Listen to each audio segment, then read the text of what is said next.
नमस्कार, सोतो के digital platform पर आपका स्वागत है। मैं हूं प्रशांत। भारत पाकिस्तान में जो संघर्ष चल रहा था, भारत ने पहलगाम में आतंकियों द्वारा मारे गए निर्दोष हिंदू पर्यटकों के बाद सबक सिखाने के लिए आतंकवाद के विरुद्ध ऑपरेशन सिंदूर लॉन्च किया और उसको सफलतापूर्वक पूरा किया। और फिर कल प्रधानमंत्री ने राष्ट्र को संबोधित भी किया इस मसले पर। उन्होंने कई महत्वपूर्ण बातें कही। सबसे महत्वपूर्ण है कि अब पाकिस्तान की न्यूक्लियर ब्लैकमेलिंग नहीं चलेगी। न्यूक्लियर से संबंधित एक और बात है कि क्या अंतर्राष्ट्रीय मीडिया में, भारत की मीडिया में तो नहीं लेकिन अंतर्राष्ट्रीय मीडिया में कई न्यूज़ पोर्टल और कई ऐसे डिजिटल प्लेटफॉर्म हैं जहां पर ये बात कही जा रही है कि इस अभियान के दौरान पाकिस्तान का न्यूक्लियर फैसिलिटी डैमेज हुआ और वहाँ रेडिएशन हो रहा है, वहाँ से लोगों को निकाले जाने के लिए भी कह रहा है। ये भी कहा जा रहा है, इस बात की पुष्टि इस बात से भी की जा रही है कि इजिप्ट से एक जहाज, कार्गो जहाज में बोरॉन भरकर पाकिस्तान भेजा गया है नूरजहां एयरबेस के पास। ये इसलिए कहा जा रहा है क्योंकि बोरॉन एक ऐसा पदार्थ है जो न्यूक्लियर रेडिएशन को सोखता है, एब्जॉर्ब करता है। दूसरी बात इसमें कही जा रही है कि अमेरिका की एनर्जी डिपार्टमेंट का एक विमान, एनर्जी डिपार्टमेंट यानी जो आणविक परमाणु से संबंधित चीज़ों की जांच पड़ताल शोध करता है, वह पाकिस्तान गया है, उसकी टीम पाकिस्तान गई है। तो इससे भी अटकलें लगाई जा रही हैं कि वहाँ की न्यूक्लियर फैसिलिटी डैमेज हुई है। तीसरा है कि वहाँ की सरकार और सेना ने नूरजहां एयरबेस के आसपास के रिहायशी इलाकों में रह रहे लोगों से वह जगह छोड़ने की अपील की है। हालांकि इन तीनों बिंदुओं की पुष्टि भारत का कोई मीडिया खुलकर नहीं कर रहा है, लेकिन अंतर्राष्ट्रीय मीडिया में इस तरह की अटकलें चल रही है। तो लेकिन बहरहाल एक बात सत्य है, वह यह है कि पाकिस्तान एक परमाणु संपन्न राष्ट्र है और जब ये परमाणु संपन्न हो रहा था तो पूरे विश्व में एक ये सूचना और एक आशंका का केंद्र था। आज इसी विषय पर हम बातचीत करेंगे वरिष्ठ पत्रकार सत्यपाल श्रेष्ठ जी के साथ। सर, बहुत बहुत स्वागत है आपका। ऑपरेशन सिंदूर सफल रहा, सेना ने भी आकर सामने कहा, फिर कल प्रधानमंत्री खुद 12 मई को बुद्ध पूर्णिमा के अवसर पर आए और राष्ट्र को नाम संबोधन किया। दो टूक बातें कही, स्पष्ट शब्दों में कही, खून और पानी एक साथ नहीं बहेगा, ट्रेड और टेरर एक साथ नहीं चलेगा और न्यूक्लियर ब्लैकमेलिंग नहीं चलेगी। आज हम आपसे जानना चाहेंगे कि ये जो प्रधानमंत्री ने जोर देकर कहा कि न्यूक्लियर ब्लैकमेलिंग नहीं चलेगी, अब तक यह होता रहा था कि 74 के बाद जब जियाउल हक जुल्फिकार अली भुट्टो के समय परमाणु हथियार बना लिया पाकिस्तान, उसके बाद से किसी भी बात पर इसलिए हड़काया जाता है, इसलिए गुरेरा जाता है कि हमारे पास परमाणु हथियार है। और अब तक देखिए भारत का रक्षात्मक रवैया ही रहा था ये कि भाई परमाणु उसके पास है, वो कुछ भी कर सकता है, नहीं उलझो। तो क्या प्रधानमंत्री ने कल खुले मन से पूरे विश्व को संदेश दिया कि अब तक जो इसकी न्यूक्लियर ब्लैकमेलिंग चली आ रही थी और इस न्यूक्लियर ब्लैकमेलिंग की आड़ में वो आतंकवाद को पनाह दे रहा था और उसको प्रोत्साहित करना था, अब उस पर कुछ अंकुश लगेगा?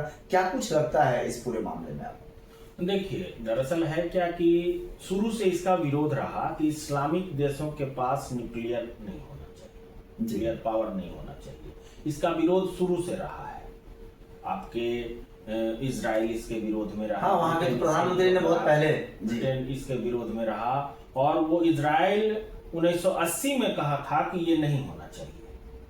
1980 से इसके विरोध हाल में उस समय मैं नया बना ही था जी, मैंने 70 के 10 साल बाद से ही इसके विरोध में था कि वहां नहीं होना चाहिए। और ब्रिटेन के भी मैंने 11 अक्टूबर 2023 को वहां के पूर्व गृह मंत्री अमेरिका के एक कार्यक्रम में उन्होंने कहा कि जिस ढंग से माने इसकी वृद्धि हो रही है, इस्लामिक देश के पास जो ये न्यूक्लियर पावर आ गया, ये होना चाहिए कि नहीं होना चाहिए, ये समझना चाहिए लोगों को। और दूसरा, जिस ढंग से मुस्लिमों की आबादी बढ़ रही है और हम लोग अल्पसंख्यक होते जा रहे हैं, तो कल को स्थिति ऐसी हो जाएगी कि यही हावी हो जाएगी। नहीं, इंग्लैंड की चिंता जाहिर है, आपको हम सबको पता है कि लंदन के मेयर सादिक खान है और इंग्लैंड के कई शहरों के मेयर मुस्लिम हो चुके हैं और कई जगह मुस्लिम आबादी तेजी से बढ़ी है। आपको मैं बता दूं, लंदन में कई ऐसे बाजार हैं जहां मतलब ओनली मुस्लिम टाइप का माहौल है। ऐसा कोई ऑफिशियल घोषणा नहीं है, लेकिन उस बाजार में मुस्लिम। तो इसकी चिंता उन्होंने पहले जाहिर कर दी जी, तो ये न्यूक्लियर पावर पाकिस्तान के पास होना चाहिए कि नहीं होना चाहिए, ये अंतर्राष्ट्रीय चिंता का विषय है। भुट्टो की जिद थी कि इस्लामिक देशों के पास परमाणु अच्छा, यही हथियार होना चाहिए। उन्होंने एक समर्थन जुटाया था अरब देशों से, और उसके बाद लीबिया के समर्थन से उन्होंने ये परमाणु संयंत्र का अपना ये बनाया, और उसके बाद इसी का भय लोगों को दिखाते रहे कि हम परमाणु छोड़ देंगे, खास करके भारत को। और दूसरा क्या है कि अमेरिका भी इसमें जो है वो अपनी रोटी सेकता रहा शुरू से, क्योंकि भारत तब थोड़ा सा बहुत मजबूत स्थिति में नहीं था, तो वो अपनी रोटी सेकता रहा कि परमाणु के नाम पर उसको भी थोड़ा सह देता रहा पाकिस्तान को, कि पाकिस्तान के माध्यम से हम भारत पर रूल करें, और भारत उलझा रहे। भारत इसी में उलझा रहा है। दूसरा, पाकिस्तान की भी ये पॉलिसी है कि हमारा विकास नहीं हो पा रहा है, तो यहाँ की जनता को सिर्फ जो है भारत का विरोध केवल बताते रहे, ताकि अपना तो कुछ ब्लूप्रिंट रिपोर्ट कार्ड है नहीं, तो इसी में यहाँ की जनता उलझी रहे, वो भारत के विरोध में आग उगलती रहे, और हम अपना जो है सारा पैसा देश विदेश वहां के नेता लोग भेजता रहे। देश का तो कुछ हुआ नहीं। आज वहां की स्थिति, महंगाई दर कितनी बढ़ गई। जुल्फिकार अली भुट्टो ने तो ये कहा था कि हम भूखे रह लेंगे, घास खा लेंगे, लेकिन परमाणु हथियार नहीं। 2-3 युद्ध जो भी हुआ, 62, 65, 71 का जो भी युद्ध हुआ, उसके बाद महंगाई दर का वहां देख लीजिए स्थिति क्या हुई। तो घास खाने की नौबत आ चुकी है। आज आटा के लिए वहां किस ढंग से जद्दोजहद हो रही है।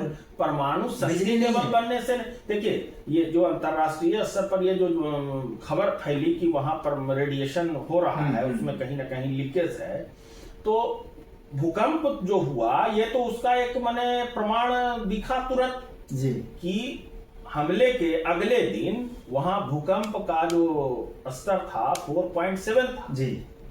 तो कहीं ना कहीं ये तो दर्शा रहा है कि कुछ ना कुछ, और ये 2 बार हुआ शायद, कुछ ना कुछ तो दर्शा रहा है कि ये हुआ है। लेकिन आप ये जान लीजिए कि भारत से ज्यादा इजराइल चिंतित है कि ये परमाणु उसके पास नहीं होना चाहिए, क्योंकि पूरे विश्व के लिए खतरा है। और वो तो 80 में विरोध किया, और उसका विरोध आज भी खत्म नहीं हुआ है। वो अपनी लड़ाई कुछ उसकी है। उसके बाद देखिए, जैसे कि उसके हमास के निर्णायक बढ़त, सीरिया पर सत्ता परिवर्तन के बाद यहूदी और ईसाई की नजर पूरी जो है वो इसी पर है, परमाणु पर है, कि उसको परमाणु संपन्न नहीं रहने देना, परमाणु उसके पास नहीं होना चाहिए। इस पर वो जन समर्थन, हालांकि ये तो अमेरिका को सोचना चाहिए ना, बिल्कुल अमेरिका को सोचना चाहिए कि उसके पेंटागन टावर को उड़ाने वाला पाकिस्तान में पनाह लिए जी बिल्कुल, जिसको आप मार गिराए, तो आप फिर क्यों उसके समर्थन में आ रहे हैं, और क्यों आप वहां से व्यापार करना चाह रहे हैं? उनका है कि हम भारत को उलझा के रखते हैं। ये तो आपकी बात समझ में आ रही है। जो खरबों रुपया, अच्छा आप देखिए, आप एक काल्पनिक स्थिति हम लोग थोड़ा सा सोचे कि अगर पाकिस्तान के साथ तनाव भारत का नहीं रहता, और जो खरबों रुपए हमने अपनी सुरक्षा में खर्च किए हैं, वो पैसा अगर विकास में लगा रहती, हमारी इकोनॉमी कहाँ दे रही थी। लेकिन हम मजबूर हैं, हम अपने बॉर्डर को, हम अपनी सेना को मजबूत रखने के लिए अपने पैसे खर्च करते हैं। अमेरिका या और दूसरे राष्ट्र यही चाहते हैं कि हम अपने पड़ोसी से अपनी रक्षा करने में अपना धन, ऊर्जा, समय लगाते हैं। हालांकि अमेरिका भी इस पर बहुत खर्च करता है, सबसे ज्यादा रक्षा बजट अमेरिका का ही है जी, सबसे ज्यादा, चूंकि पूरी दुनिया पर उसको रूल करना है। कब किसी को मदद करनी है या कब किसी पर चढ़ाई कर देनी है, वो खर्च करता है। ठीक है, वो विकसित देश है, हमारे पास संसाधन, लेकिन हम तो अभी मतलब कहिए कि पूरी तरह से खड़ा भी नहीं हुआ है ये देश, और इसको इतना व्यय करना पड़ रहा है। मैंने एक दिन के युद्ध में 1400 से 5000 करोड़ रुपए की खर्च का अनुमान है। अगर देश युद्ध में चला जाएगा तो कितना महंगाई कितनी बढ़ जाएगी, कम से कम 1400 करोड़, कम से कम आप सब अंदाजा लगाइए। से 5000 करोड़ जब युद्ध भीषण शुरू हो जाएगा, जब बिल्कुल एकदम मैंने आर पार की लड़ाई शुरू हो जाएगी, तो सोचिए कि कितनी महंगाई बढ़ जाएगी। बिल्कुल, तो युद्ध से रुकना तो बिल्कुल जरूरी है, लेकिन प्रधानमंत्री का आज अचानक अमनोर चला जाना, जो बिल्कुल सबसे अभी मैंने समझिए कि हिट लिस्ट में संवेदनशील है, और वहां MiG-29 का वो सेंटर है, S-400 भी वहां था, और ये कहना विरोधी देश का कि उसको हम क्षतिग्रस्त कर दिए हैं, और प्रधानमंत्री जब बोल रहे थे तो उसके पीछे वो दोनों फाइटर जो है दिख रहा था। तो भाई अगर संदेश नष्ट कर दिए हो तो ये क्या है? संदेश था और एक सैनिकों के बीच में जाके, जबकि ऑपरेशन सिंदूर गोइंग ऑन है, हाँ, और उसको मैंने कह दिया है प्रधानमंत्री ने कि ये न्यू नॉर्मल है, अब ये रहेगा इतना कि आप जो भी करेंगे हम इसका जवाब देंगे। हाँ, परमाणु का डर आप मत दिखाइए। अब परमाणु कैसे छोड़ा जाता है, परमाणु से कितना नुकसान होगा, हाँ, ये आपको भी पता है। हाँ, बिल्कुल कि आप कहां बचेंगे। तो इससे डरने की जरूरत देश को नहीं है। और सेना के बीच जाके 1 घंटा तक प्रधानमंत्री वहां रहे और नियमित रिव्यू, आज भी रिव्यू हुआ है। प्रधानमंत्री के आवास पर आज बैठक हुई जिसमें रक्षा मंत्री, विदेश मंत्री, सीडीएस और तीनों सेना प्रमुख रिव्यू हुआ है। मतलब देश एकदम रेडी मोड में है। इसको ये नहीं मानना है कि कोई परमाणु का डर दिखा के और इसको डरा देगा। भारतीय सेना की प्रशंसा करनी होगी। सीज फायर की घोषणा हुई, 2-3 बजे से ये चलने लगा, 5 बजे शाम को 10 मई को औपचारिक था कि 5 बजे से हो जाना है। लेकिन उसी 10 मई की रात को जब उसने फिर से ड्रोन से हमले शुरू किए, तब भारत की तैयारी देखिए कि उसी रात मुझे लगता है कि सबसे तेज और सबसे तगड़ी जवाबी कार्रवाई। बिल्कुल बिल्कुल जी, तगड़ी जब कार्रवाई हुई। जो इसका एयर बेस, जो इसका जो मैंने कहिए प्रतिरोधक जो ये यंत्र है इसका, ये एयर डिफेंस सिस्टम 4 लेयर पर लगाए हुए हैं। माने मजबूत दीवार की तरह इसका खड़ा है वो। जैसे 30 किलोमीटर, 50 किलोमीटर, 100 किलोमीटर और 200 किलोमीटर, इस रेंज में कुछ नहीं, माने एक तितली भी नहीं पार करेगी। माने वो कहीं ना कहीं वो पकड़ा ही जाएगा। जी बिल्कुल। तो इससे ये समझना चाहिए कि आखिर ये सब चीजें बाहर नहीं थी, ये सब जानकारी लोगों को नहीं थी। ये जानकारी पाकिस्तान के पास लगता है नहीं थी कि भारत इस लेवल पर आ जाएगा। हाँ, वो तो फॉर ग्रांटेड ले रहे थे हमेशा की तरह कि ये अपनी शालीनता, अपनी साधुता, अपनी शांति, बुद्ध और महावीर यही करते हैं। भारत एक शांति प्रिय देश है भाई, शांति प्रिय है। हम तो हैं ही शांति प्रिय देश। लेकिन है कि शांति प्रिय, शांति भी प्रधानमंत्री ने कहा कि शांति भी शक्ति से होके गुजरती है। बिल्कुल बिल्कुल। और यही बुद्ध अगर हैं तो वो भी शक्ति से गुजरते हैं। हम शक्ति के भी पुजारी हैं। तो ये दिखाया।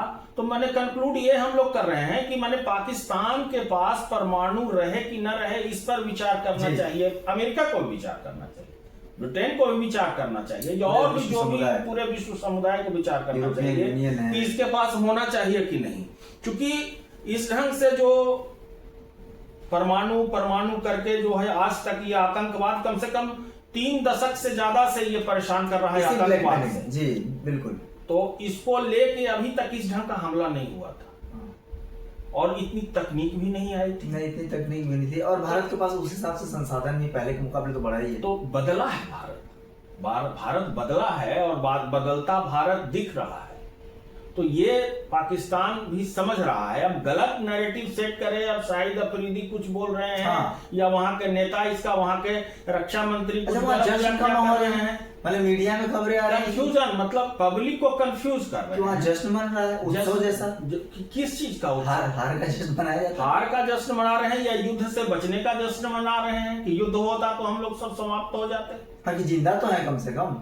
जैसे इसकी पीड़ा तो है ही कि अगर देखिए युद्ध से नुकसान भारत को भी है, इसमें कहीं कोई दो राय नहीं है। इस ढंग की भ्रम और भ्रांतियां जो फैलाई जा रही है कि सरकार जो है वो घुटने टेक दी, युद्ध नहीं की, और ये सब बोलना एक माने ऐसे ही माने वही बात है कि मैदान में खेल रहा है कोई या पवेलियन में समीक्षा कर रहा है माने बेजरूरत। जैसे वहां की परिस्थिति, युद्ध की परिस्थिति आप जब नजदीक से देखेंगे तो कभी नहीं आप चाहेंगे कि युद्ध हो, हमारे भी सैनिक मारे जाएंगे। तो युद्ध से तो बचना ही चाहिए। दूसरा ये होना चाहिए कि परमाणु उसके पास न रहे, इसका जन समर्थन भारत को पूरे विश्व में बनाना चाहिए। और आपके साथ कई देश आएंगे, हो सकता है अमेरिका अपनी व्यापार नीति को लेकर कुछ ढुलमुल करे, लेकिन बाकी जो समर्थन है आपको ये जुटाना चाहिए कि वहां परमाणु शक्ति इस्लामिक देश के पास नहीं होना चाहिए। सही हाथ में नहीं है परमाणु। अगर गलती से भी वो दुरुपयोग इसका करता है तो पूरे विश्व को नुकसान है। बिल्कुल। तो ये यहूदी और ईसाई की चिंता जायज है। कि इसके पास नहीं हो। हाँ। भारत भी चाहता है नहीं हो, क्योंकि भारत तो कभी नहीं बोला कि हम परमाणु संपन्न हैं, परमाणु छोड़ दें, कभी नहीं, कभी चर्चा तक नहीं किया है। भारत के अलग अलग प्रधानमंत्री हुए, सेना का नेतृत्व चलता है, ब्यूरोक्रेट्स हैं, डिप्लोमेट्स हैं, राजनयिक हैं, विदेश सचिव, इतने देशों में राजदूत, उच्चायुक्त, किसी के मुंह से कभी नहीं हुआ कि मेरे पास परमाणु है, मार देंगे। आज तक भारत ने नहीं कहा, और न ही ये धमकी भरा लहजा भारत का स्वभाव है। न कभी पहले प्रहार किया, ये तो इतिहास है कि भारत कभी किसी को प्रहार कभी नहीं किया। भारत से कभी कोई आतंकवाद या और भी किसी ढंग की घुसपैठ कभी नहीं की गई, और भारत उसमें मतलब विश्वास भी नहीं रखता जी। लेकिन जब कोई करेगा तो स्वाभाविक है। अभी जो न्यू नॉर्मल बनाया गया है, प्रधानमंत्री ने जो एक तय किया है कि हम सर्जिकल स्ट्राइक करेंगे, एयर स्ट्राइक करेंगे, और ऑपरेशन सिंदूर भी गोइंग ऑन है। और इस बीच में प्रधानमंत्री का जाना, ये बड़ा संदेश है, ये बड़ा संदेश है कि हम कुछ भी कर सकते हैं। बिल्कुल। एक मजबूत नेतृत्व द्वारा मजबूती और सूझबूझ से नेतृत्व किया गया, जिसके कारण अब तक चला ऑपरेशन सिंदूर सफल है। और दूसरी बात की परमाणु संपन्न होने का की जो धमकी पाकिस्तान की इतने दिनों से चली आ रही थी, उसका भंडा फूट चुका है, और प्रधानमंत्री ने साफ शब्दों में कह दिया कि अब उनकी न्यूक्लियर ब्लैकमेलिंग नहीं चलेगी। देश दुनिया की बाकी खबरों और उस पर जुड़े विश्लेषण के लिए बने रहिए हमारे साथ। नमस्कार।